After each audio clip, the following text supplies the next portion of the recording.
তোমরা শুধু প্রতিভাটা দেখো দাদা ভাইয়ের, চোখ দিয়ে জল বেরিয়ে যাচ্ছে, কি বলবো তোমাদেরকে। এই যে সবাই, আমরা সবাই দিয়েছি কিছু কিছু, আমরা যেরকম পেয়েছি সেরকম সাহায্য করেছি। এখন শুধু আকারটা দেখো আর কি লিখেছে দেখো, সবাই টাকা চায় এটা ওটার জন্য, লিখেছে দেখো কি লিখেছে দেখো।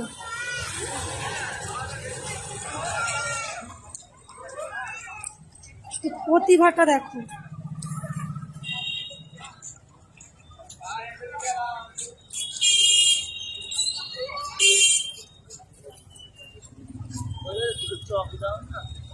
দিচ্ছি দিচ্ছি।